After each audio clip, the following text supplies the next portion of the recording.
านกำลังฟังสถานีวิทยุกระจายเสียงพระพุทธศาสนา FM 104.5 เมกะเฮิรตซ์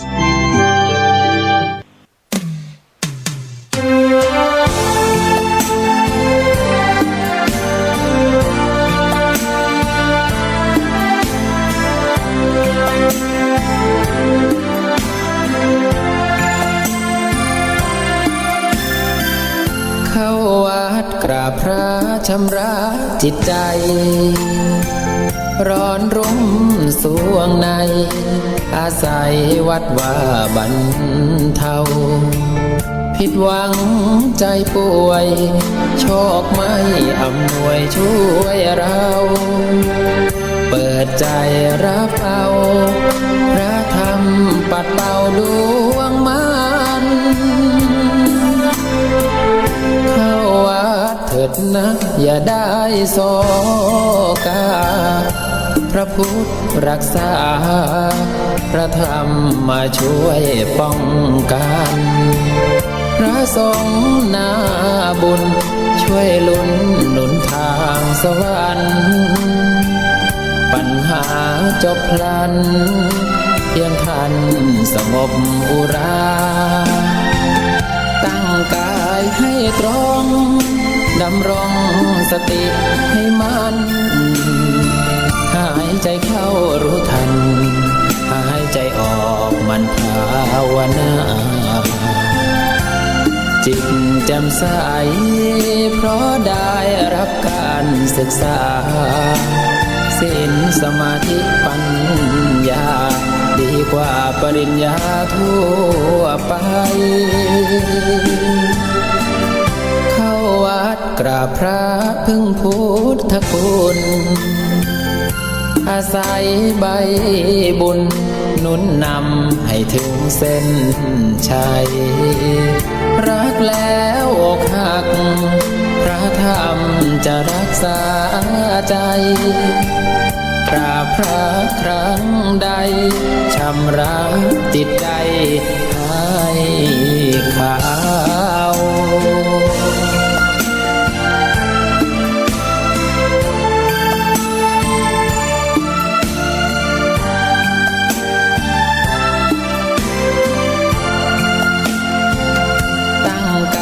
ให้ตรงดำรงสติให้มั่นหายใจเข้ารู้ทันหายใจออกมันภาวนาจิตแจ่มใสเพราะได้รับการศึกษาศีลสมาธิปัญญาดีกว่าปริญญาทั่วไปเข้าวัดกราบพระพึ่งพุทธคุณอาศัยใบบุญหนุนนำให้ถึงเส้นชัยรักแล้วอกหักพระธรรมจะรักษาใจกราบพระครั้งใดชำระจิตใจให้ขาว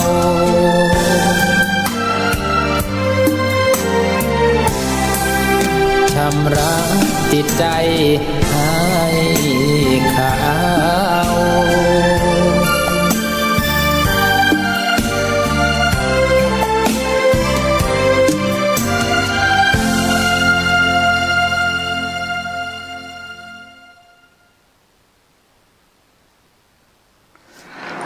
ขอเจริญสุขปอกออกไม่ออกศรัทธาญาติโยมอันเป็นที่รักและนับถือของธรรมาภาพทุกท่านทุกคนวันนี้รายการธรรมะก่อนนอนณทางสถานีวิทยุศูนย์การเผยแพร่ธรรม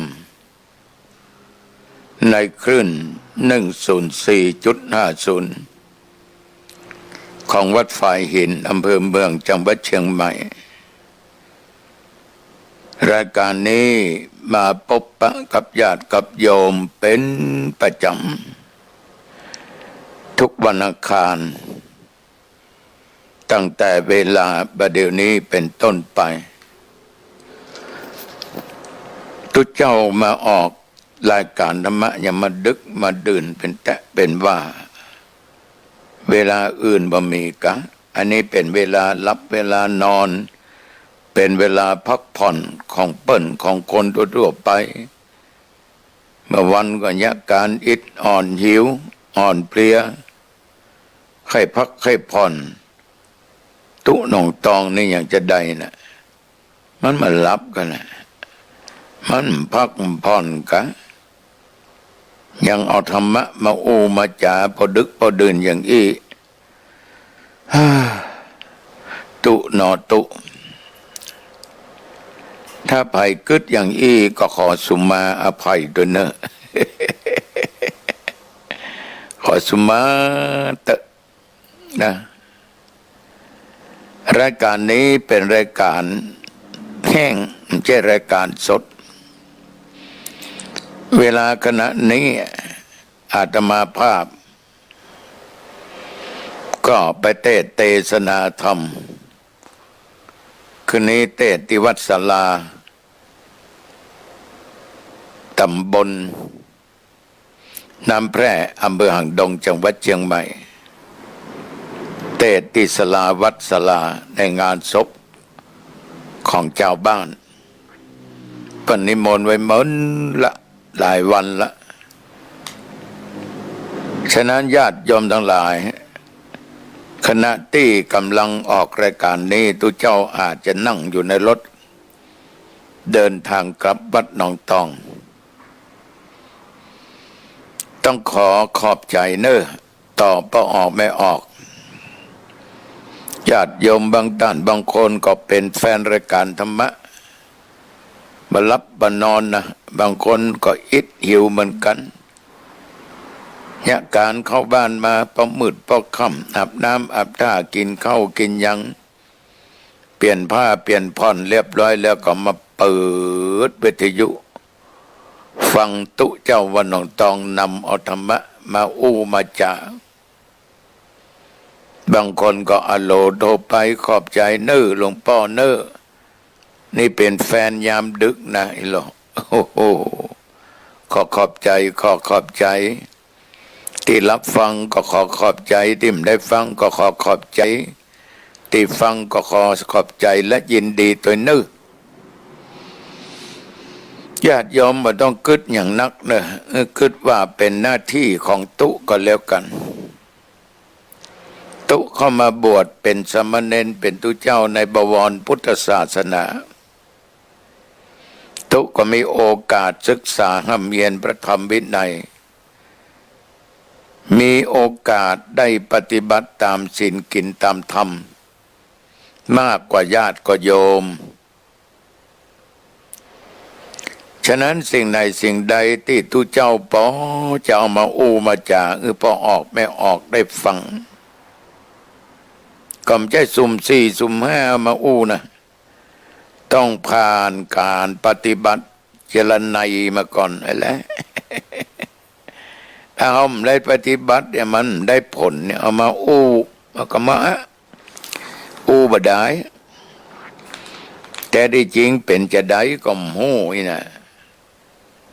ฉะนั้นสิ่งที่มันผ่านการปฏิบัติเขาก็สามารถอู้ได้เต็มปากอย่างตะวาวันซืนเนี่ยตะวาไม่ใช่วันซืนเจ็บเกลียวเจ็บใบเจ็บบอดสาเหตุที่เจ็บใช่อย่างก่อนวันที่8 เดือนกุมภาเนี่ยญาติโยมไปกะเกมสถานที่จะวางแผ่นศิลาฤกษ์สร้างสถานที่ศึกษาธรรมปฏิบัติธรรมสร้างวิหารก็พอดีญาติโยมทั้งหลายทุกเจ้าพระเนรเพิ่งก็ไปจ่วยกันนักเนาะ11 โมงป่ายก็เลี้ยงเข้าป่าอาหารบวชทุกเจ้าเน้นศรัทธาญาติโยมก็มีโยมคนหนึ่งเป็นไปซื้อแคบไข่แหละเพราะตำบลหนองตองมันทอดหลายตีลงซื้อมาเขาก็ซอยมาเรียบร้อยอุ่นๆร้อนๆ คนเป็น30-40กินแคบไข่กันอาตมาก็บยากเนาะก็คนที่ซื้อมาหลวงพ่อนิมนต์แหละจิ้มบอกแล้วมันเป็นไข่นะต้องจิ้มมาเถอะมันถึงล้ำก็หันว่านั้นมันตอกเหมาะได้เนาะเตี่ยมาก้อมยัดเข้าปากป๊อดระบกำขบมันเหมือนกระดูกก็ว่าบะหินมันเล่นที่ปลายเขี้ยวนะจ้าปดสั่นสะเทือนไปทั่วทั้งปาก เจ็บปวดตั้งแต่บัดนั้นมาสวมบ่เขี้ยวมันคอนแหละวันนี้ไปไหวมาเอายาสีฟันที่มียี่ห้อนี่นะหมอก็เตือมันหายหรอกมาถึง10 กว่าวันมันก็มันอะไรบาดเจ็บปวดอันนี้ยังได้ก่อยเหี้ยวไหวอยู่ตลอดเวลาเกสาโลมานะขาทันตาตะโจบ่มันบ่เที่ยงรู้จักความเงี่ยงเปปังเขี้ยวก่อมแจของกูผมก่อมแจของกูขนก่อมแจของกูเนื้อหนังมังสังก่อมใจของกูเล็บมือเล็บเท้าก่อมใจของกูบังคับมันแต่มันเจ็บจนญาติโยมและน้องนุ่งยาติกาบอกว่าไปหมอทอนเนี่ยโอ้ยมันอยู่กับเราได้70 กว่าปีแล้วนะรักษามันก็รอจนกินยังกับได้ญาติโยมปวดก็เลยไปหาหมอทันตกรรมหางดงโยมหมอพอก็ฉีดยามือนึก2 เข็มหมอก็ตึ๊ดออกเนี่ยก็แค่นึกรอสบายด้วยลมเดียวนี่นะนั่งบันทึกเสียงธรรมะนี่ก็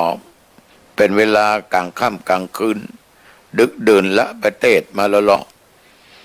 เทศที่บ้านศรีอรุณอำเภอสันปะตองจังหวัดเชียงใหม่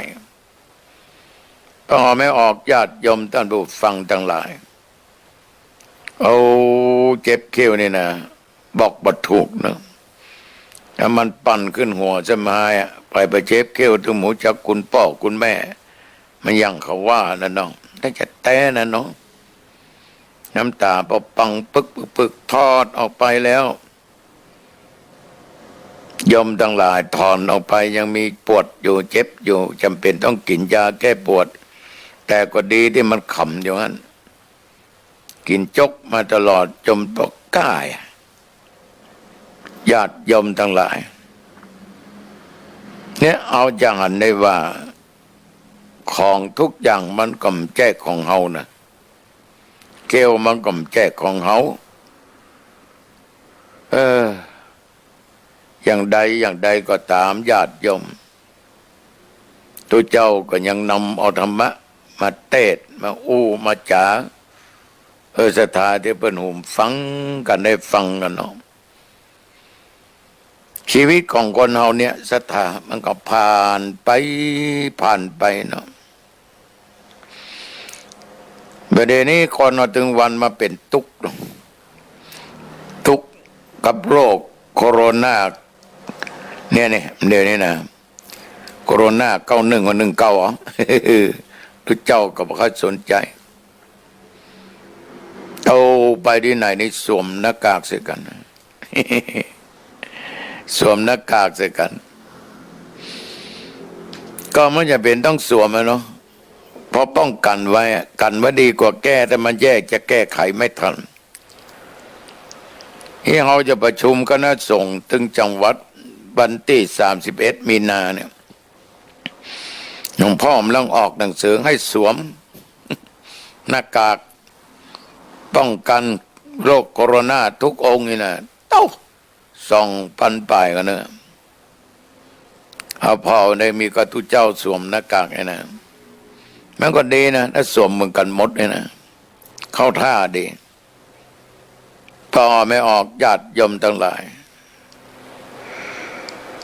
กลัวเป็นโรคนั้นกลัวเป็นโรคนี้กลัวทุกข์กลัวยากกลัวโจรกลัวมีเงินมีทองทุกข์กับเข้ากับของทุกข์มีเงินมีทองทุกข์กับผัวกับเมียทุกข์กับลูกกับเต้าทุกข์กับพี่กับน้องทุกข์กับพ่อกับแม่ปู่ย่าตายาย ทุกข์กับร้อนทุกข์กับหนาวทุกเวลาเจ็บไข้ได้ป่วยข้างอกข้างอ้อยทุกไม่ได้ไปไหนทุกอดกันอยากบ่ได้กินอย่างทุกบ่นี้อย่างนุ่งหนังห่มเป็นทุกแต่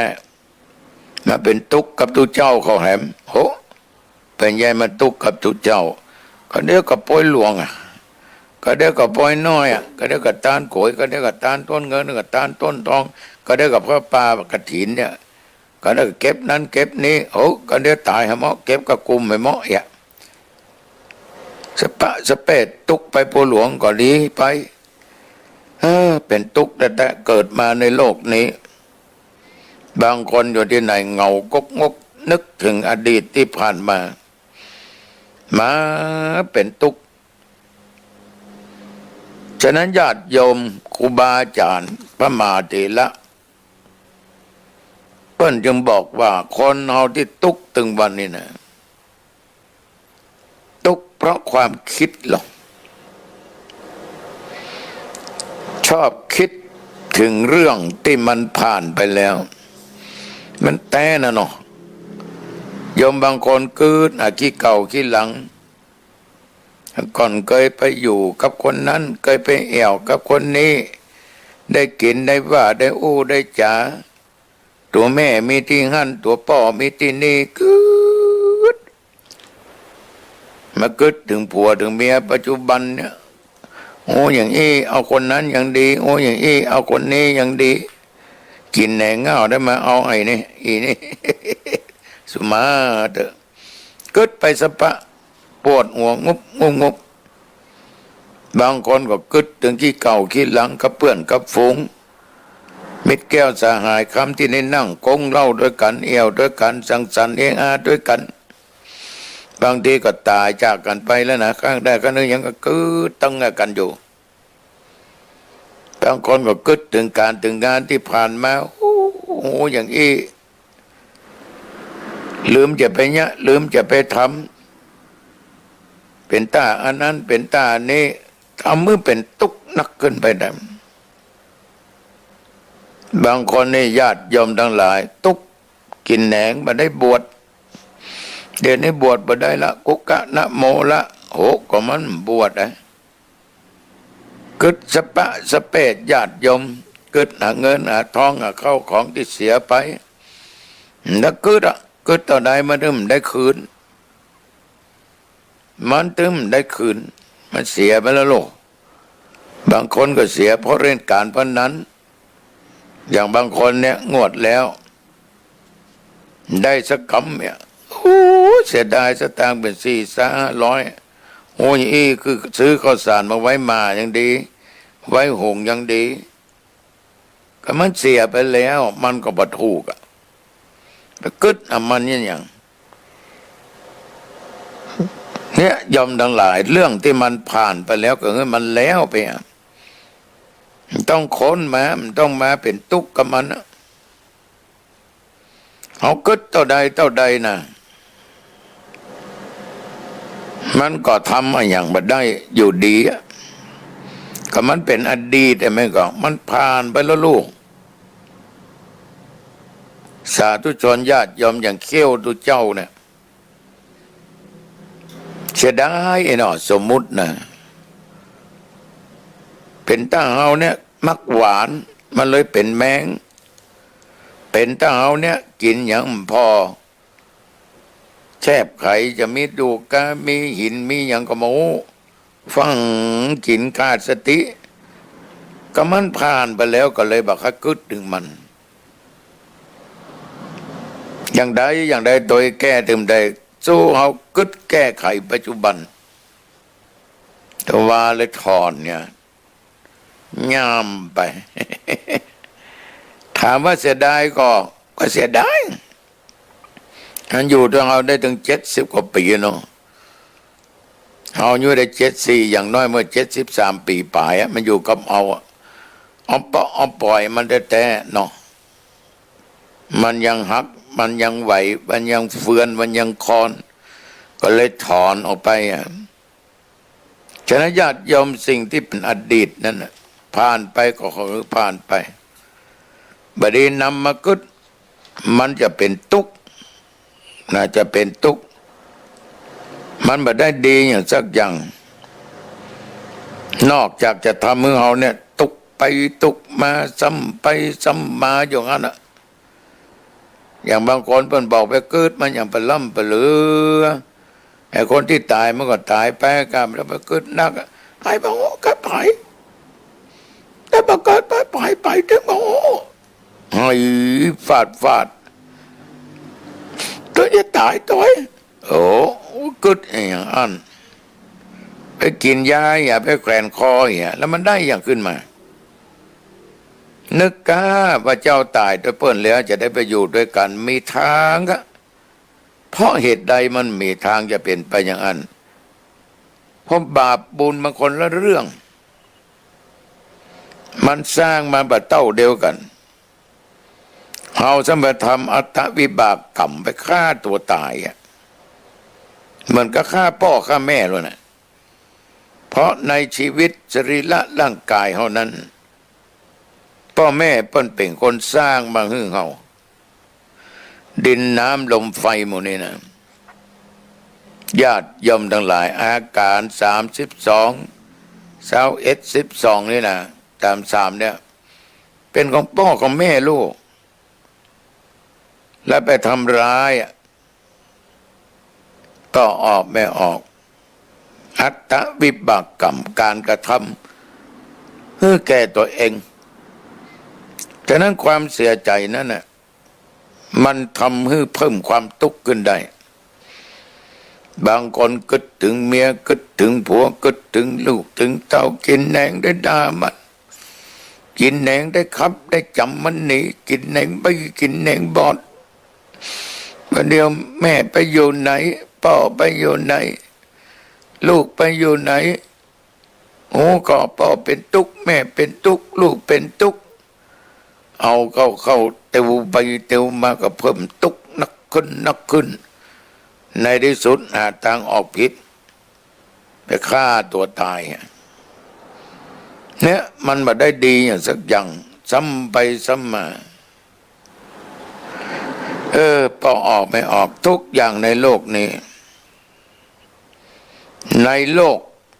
แห่งความเป็นจริงนี่พอออกไม่ออก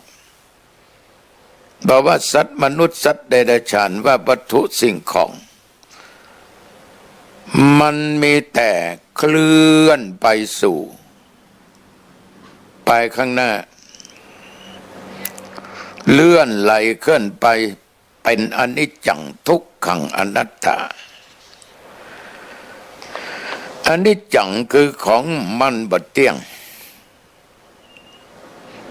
มันมีกำเดียวแต่วันเที่ยงมีกำเดียว12 นาฬิกาเที่ยงมันก็มีกำเดียวนะแตกเที่ยงปกแตกก็บ่ายไปแล้วพระอาทิตย์มันจะเที่ยงกลางวันมันก็มีคำเดียวนะก็เดียวมันก็ย้ายไปละเคลื่อนคล้ายไปละตามโลกตามมาอย่างเนี่ยญาติโยมทั้งหลายทุกสิ่งทุกอย่างมันก็จะตกอยู่ในหลักของอนิจจัง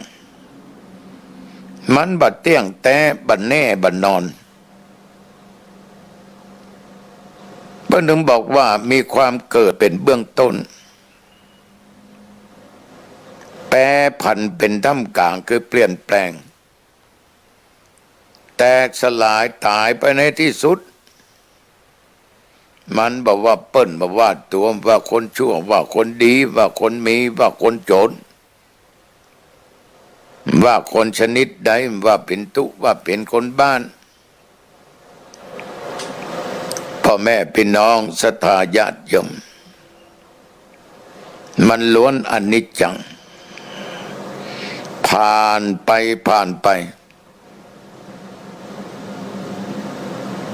กินข้าวกับแกงผักกาดจอผักกาดมันก็ผ่านไปแล้วอนิจจังบัดเที่ยงแต่แน่นอนอาจจะมาเจอคาบหน้าก็ได้มือหน้าก็ได้ก็มันแน่ไม่ก็อาจจะเจอหม้อเก่านั้นก็ได้หม้อใหม่ก็ได้ มันเป็นอนิจจังทานตะเคี้ยวเตี่ยวใจบดเคี้ยวอาหารอยู่ในปากข้างล่างข้างบนปิดซี่มันก็หลุดหล่อนไปได้เจ็บได้หล่อนไปได้มันพุดขึ้นมามันก็หักได้มันก็หล่อนได้ถ้าจะใส่ก็ใส่ได้เป็นของปลอมแจ้ของแท้เนี่ยอันนี้จังเป็นทุกข์กับมันทุกสิ่งทุกอย่างมีเงินมีทองมีข้าวมีของมีสัมปติก็เป็นทุกข์พอใจได้เมียสวยก็กลัวคนอื่นเอาไปไม่ยิงได้พอใจรูปหล่อก็กลัวไม่ยิงอื่นกระชากไปคิดไปสปะสเปดฉะนั้นญาติโยมท่านผู้ฟังมันเคลื่อนไปสู่ความเป็นอนิจจังไปสู่ความเป็นทุกข์ทุกข์ด้วยการเจ็บทุกข์ด้วยการแก่ทุกข์ด้วยความตายบอกว่ายิงบอกว่าใจบอกว่าจะอยู่ในสถานะใดๆก็ตามมันเคลื่อนไปหาความบะเตี้ยงแต่แน่นอนเคลื่อนไปหาความทุกข์นะอนัตตาไม่ใช่ตัวไม่ใช่ตนในที่สุดมาหาตัวตนบ่ได้เพราะทุกสิ่งนั้นตกอยู่ในหลักของความสมมุติเป็นนั้นสมมุติเป็นนี้อันนี้แขนนี่นิ้วมือนี่หัวไม่โป้งนี่นิ้วกลางนิ้วนิ้วนางนิ้วนิ้วชี้อันนี้นิ้วก้อยอันนี้หลังมืออันนี้แขนอันนี้เกาแขนอันนี้ไหล่อันนี้นมอันนี้ปุ๋มอันนี้ตะโพกอันนี้ก็อันนี้ แข้งขานิ้วตีนนิ้วมืออันนี้แกนตาอันนี้กิ้วนี่จมูกหรือหูดังอะไร อันนี้ปากอันนี้ใบหูนี่ผมนี่ขนอันนี้เล็บฟันหนังเนื้อมันก็อันนี้อันนั้นก็เป็นเพียงแต่สมมุติมันมาเป็นอัตตามันเป็นอนัตตาบ่ใช่ตัวบ่ใช่ตนเป็นเพียงแต่สมมุติเมื่อเขาเคลื่อนไปอย่างตุเจ้าวันตองล้อมันเริ่มกิ้งมาตั้งแต่ออกจากท้องแม่มาลอดกิ้งกระลุบก็มาได้ผ่านมาได้74 กิโลล่ะ ก้อยเป็นก้อยมานะมันนึงทุกสิ่งทุกอย่างญาติโยมผ่านมาเจ็บก็เนาะความทุกข์ความยากต่างๆผ่านมาจนได้74 กิโลแล้วมันจะจุดหมายปลายทางกี่กิโลหมัว121มันก็หาถ้า121ในญาติโยมเอาดูเจ้าหนองตองยังอันตึง57 ปีได้57 ปีไปหน้าเอานะเอาสู้สักกำ แต่บังคับมาได้ซื้อบางมันเจ็บซื้อบางมันแก่ซื้อมือมันตายตึงมาได้มันต้องเจอสิ่งเหล่านี้อย่างแน่นอนมันดึงเคลื่อนไปหาความเป็นจริงทุกอย่างในโลกนี้ เคลื่อนตัวไปสู่การแตกสลาย เนี่ยมาไออย่างแบบว่าตัวแบบว่าวัตถุสิ่งของถ้าเขายึดติด เขาก็บรรทุกเขาก็บรรทุกถ้าเขายึดติดเขาก็ทุกข์เขาก็สุขนี่เขี้ยวกูอันนี้ผมกูนี่หัวกูอันนี้ตากูนิ้วดังกูนี่แขนกูแข้งขากูถึงหมดนี่มันของกู แต่แล้วกูก็บังคับยังบ่ได้ยับยั้งบ่ได้กูจะไปแก่เนอกูจะไปเจ็บเนอกูจะไปตายเนออีมันฟังว่ามันเคลื่อนไปอยู่ตลอดเวลาถ้ามันยึดติดโดยมองว่าทุกอย่างเป็นไปตามสภาวะของสังขารเกิดเบื้องต้นแปรปรวนในท่ามกลางแตกสลายตายในที่สุดถ้าเราไปยึดติดในตัวกูของมึงเนี่ยมันก็บรรทุกมันก็บรรสุกนะแต่ว่าถ้าญาติโยมทั้งหลายยิ่งใจทั้งหลายสามารถละในความยึดถือต่างๆได้ความสงบก็เกิดขึ้นความสงบเนี่ยญาติโยมเป็นบ่อเกิดแห่งความสุขจิตเตสังกิริเถ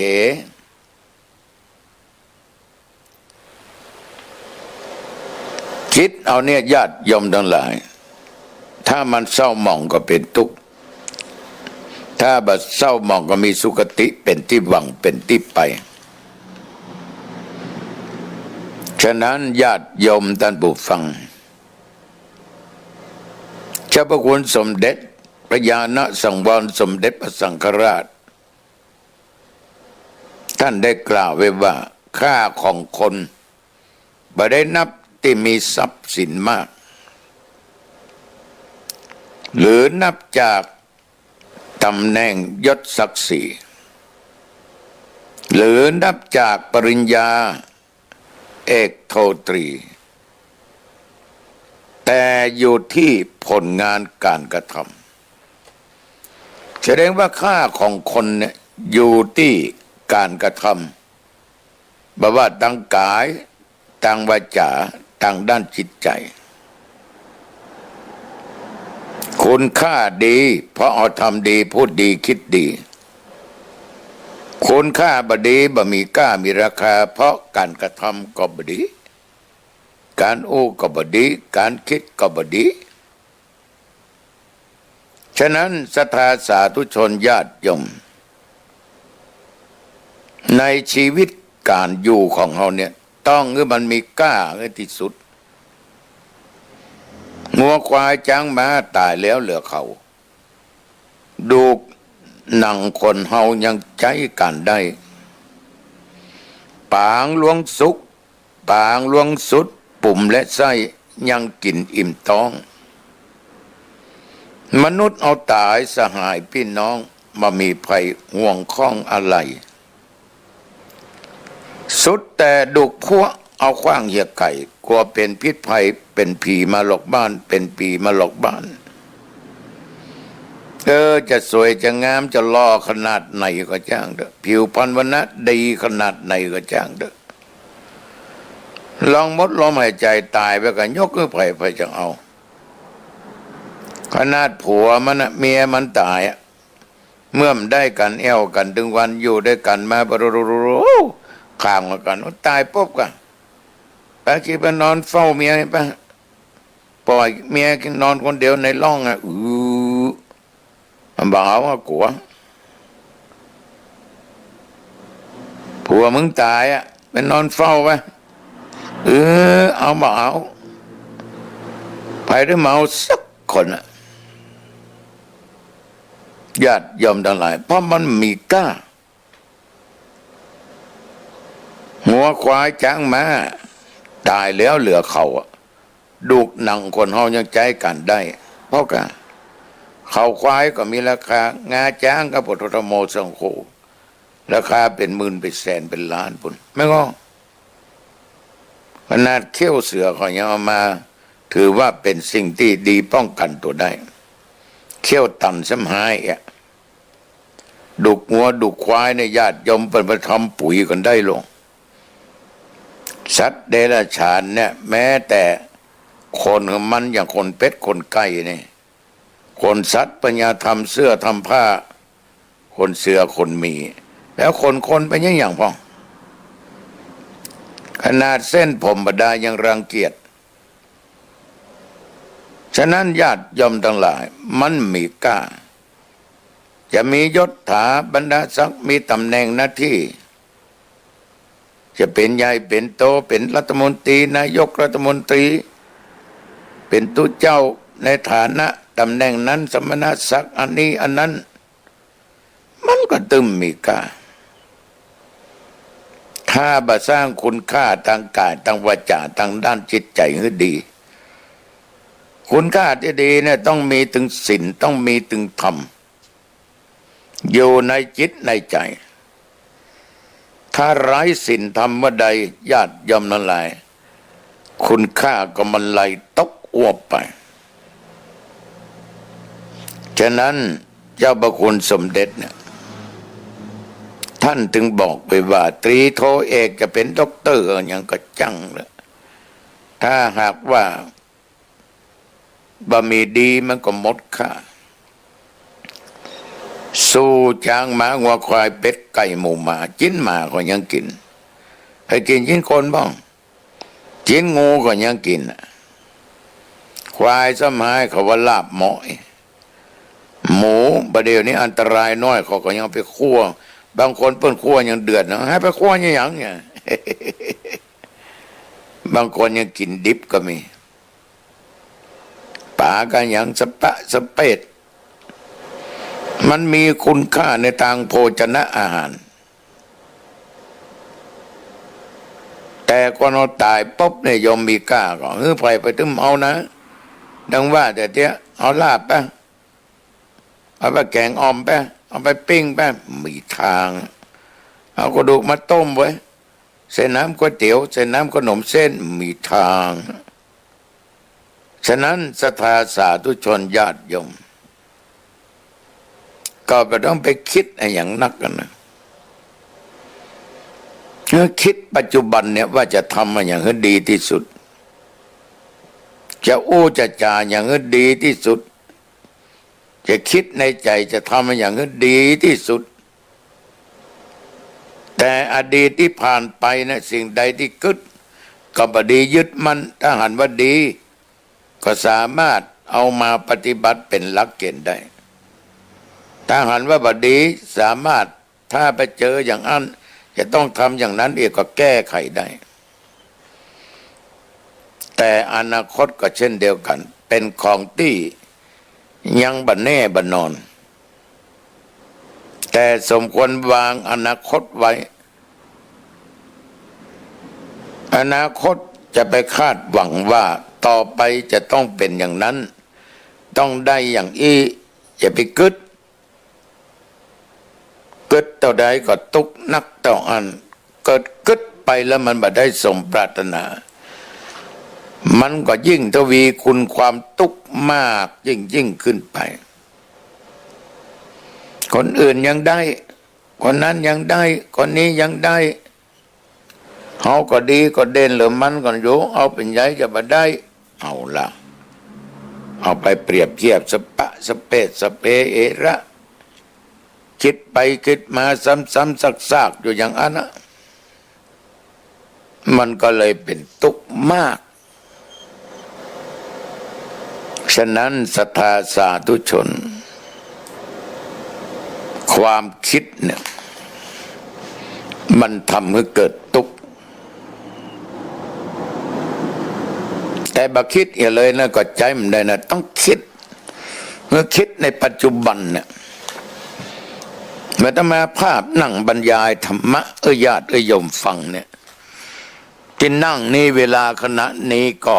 4 ทุ่มกับ40 นาทีแล้วก็นั่งบันทึกเสียงธรรมะโดยมันต้องไปพึ่งตำรับตำราเนี่ยได้ทั้งสิ้นคิดมาได้อย่างใดก็ไปอย่างนั้นคิดมาอย่างก็ไปอย่างเอานั้นเอานี้มาผสมผสานเอามาเปรียบเทียบยกหลักพ้องสาธุชนญาติโยมความคิดปัจจุบันมันก็ไปทางหน้าก้าวไปทางหน้านะเอาปัจจุบันนี้เป็นใหญ่เริ่มต้นตะกี้นี่4 ทุ่มปลายน้อย ก็มานั่งบรรยายอัดเสียงแห่งธรรมะโยมฟังผ่านมาได้34-35 นาทีแล้วญาติโยมท่านผู้ฟังทั้งหลายเฮาคิดนักเอาก็ตุกนัก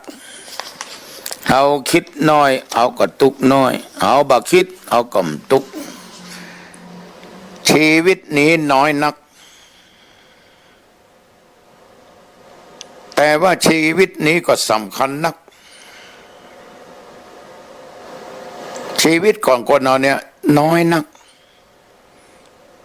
เหตุว่าอย่างนี้ก็เพราะว่าเขาบอกว่าเอาจะอยู่ไปข้างหน้าเท่าใด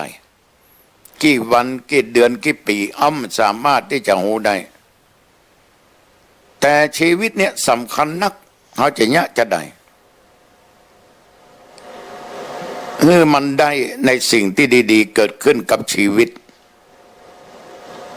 ญาติโยมสำคัญนะอย่าปล่อยวันเวลาให้ว่างเปล่าผ่านไปโดยใช่เหตุน่าเสียดายนะญาติโยมนะชีวิตคนเรานี่สำคัญถ้ามายังรู้สึกมีความเสียดายต่อญาติโยมบางคนมองข้ามชีวิตตัวเองเป็นสำคัญไปกินยาตายไปแขวนคอตายไปยิงตัวตายไปกระโดดหรือรถยนต์ตายหรือรถไฟทับตาย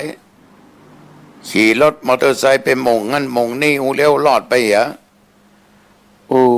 ญาติโยมชีวิตเนี่ยมันมีคุณค่ามันสำคัญนะญาติโยมชีวิตมันมีน้อยแต่มันสำคัญนักมันเป็นหัวเลี้ยวหัวต่อเป็นหนทางแยกจะไปสูงก็ได้จะต่ำก็ได้ต่ำสุดคืออบายภูมิสูงสุดสวรรค์และนิพพานจะดีจะหายจะไปดีไปหายก็เลือกได้ในชีวิตของเราต่ออันถ้าเลือกเดินในทางดีมันก็ดีถ้าเลือกทางบดีมันก็ได้บดีญาติโยมท่านลองใจสติและปัญญาตรึกตรองพิจารณาดูโยมจะเลือกทางใดทางดีก็ว่าทางบดีตมาภาพบ่าขอญาติโยมเลือกที่ดีเถอะขอญาติโยมท่านผู้ฟังเลือกสิ่งที่ดีๆเถอะและญาติโยมก็จะได้รับสิ่งดีๆตอบแทนสิ่งดีนี่มันนำความสุขให้เกิดขึ้นนะโยมนะสิ่งบดีเนี่ยมันนำให้ความทุกข์เกิดขึ้นฉะนั้นถ้าคิดก็คิดในทางที่ดีถ้าจะทำอย่างลงไปขอทำในสิ่งที่ดีถ้าจะจะจาอย่างลงไปก็จาในสิ่งที่ดีญาติโยมมีทางเลือกทางชั่วร้ายทางไม่ดีกับทางที่เป็นบุญไม่ใช่เป็นบาปคือทางดีชีวิตนี้ญาติโยมเลือกเอาก็แล้วกันอันนี้ตุเจ้าวัดหนองตองฝากไว้กับปออกไม่ออกญาติโยมในค่ำคืนของวันนี้ในรายการธรรมะก่อนนอนญาติโยมเข้าบ้านมาเมื่อกี้ปิดประตูบ้านหรือยังทำปิดไปปิดเนอญาติโยมขึ้นมาบนบ้านปิดประตูเรือนหรือยังหน้าต่างเป็นไงปิดหรือยังลงกลหรือยังล็อกไว้หรือยังเอาอาบน้ำเสียชำระของไม่ดีกลิ่นเหม็นต่างๆออกจากร่างกายล้างหน้าแปรงฟันให้สดชื่นจะทานอะไรก็ทานเปลี่ยนผ้าเปลี่ยนอะไรชอบสีอะไรผ้าชุดไหนใส่ตามสบายจะปะแป้งก็ได้ เสร็จแล้วเก็บของที่มีค่าไว้เป็นที่เป็นทางโจรขโมยก็ไม่รู้ว่าจะมาเยี่ยมบ้านเราเมื่อไหร่ของไหนที่โยมจะใช้วันพรุ่งเอาไว้ที่มันหันได้ทีแจ้งจำได้ง่ายๆกันขี้ลืม ออกไปปั๊บเจอปุ๊บออกไปปุ๊บเจอปั๊บอย่างเงี้ยแค่น้อยเนาะออกไปปั๊บหายไปไหนไม่รู้หายไปไหนไม่ทราบเรียบร้อยเข้าห้องนอนหรือห้องพระกราบพระพุทธเจ้ากราบพระธรรมพระเจ้ากราบพระสังฆเจ้ากราบบิดามารดาผู้ให้กำเนิดผู้ให้ชีวิตกราบพระคุณของครูอาจารย์อุปชัยยะผู้มีพระคุณทั้งหลายเรียบร้อยญาติโยมทำดีนะทำดีเถิดนั่งภาวนาเนอะตั้งจิตให้เป็นสมาธิมีสติควบคุมสติมาปัญญาเกิดสติเตลิดก็จะเกิดปัญหานั่งภาวนาพอสมควรหลังจากไหว้พระสวดมนต์ไม่ต้องเอามากนะพอดีคำว่าพอดีนี่เราทำได้แค่ไหนเอาแค่นั้นแล้วก็แผ่เมตตาให้แก่เจ้ากรรมในายเวรสรรพสัตว์ไม่ว่ามนุษย์สัตว์เดรัจฉานแผ่เมตตาให้แก่ผู้มีพระคุณบิดามารดาครูบาอาจารย์อุปชัยยะพ่อแม่สามีภรรยาลูกเต้าหลานเหลนปู่ย่าตายายสรรพสัตว์ทั้งหลายสองเท้าสี่เท้าหลายเท้าสัตว์มีปีกไม่มีปีกบินบนหนอากาศสัตว์น้ำสัตว์บกแผ่เมตตาหมดเจ้ากรรมในายเวรเทพอารักษ์แล้วอย่าลืมแผ่เมตตาแก่ตัวเองเราขอข้าพเจ้าเกิดมาชาตินี้ชาติไหนก็ตามความทุกข์ความยากความลำบากความอดกั้นอยากจงอย่าได้เกิดมีแก่ข้าพเจ้าขอข้าพเจ้าได้เกิดในชาติของภริยะเมตไตรด้วยจิมสำรวจดูศีลนะลูกนะปานาไม่ฆ่าสัตว์อทินนาไม่ลักกาเมไม่ประพฤติผิดในกามมุสาไม่พูดเท็จไม่ด่าไม่ยุยงยุแย่ไม่ติดศีลนินทาว่าใครพูดแต่สิ่งที่เป็นจริงไม่พูดเพ้อเจ้อไม่ดื่มเหล้าไม่ดื่มยาไม่เสพยาโอ้บริสุทธิ์ขอลูกทั้งหลายหลับเป็นสุขนะตื่นก็มาเป็นสุขทุกๆคนอายุวันโนสุขขังพลังพบกันใหม่อังคารหน้าเจริญพร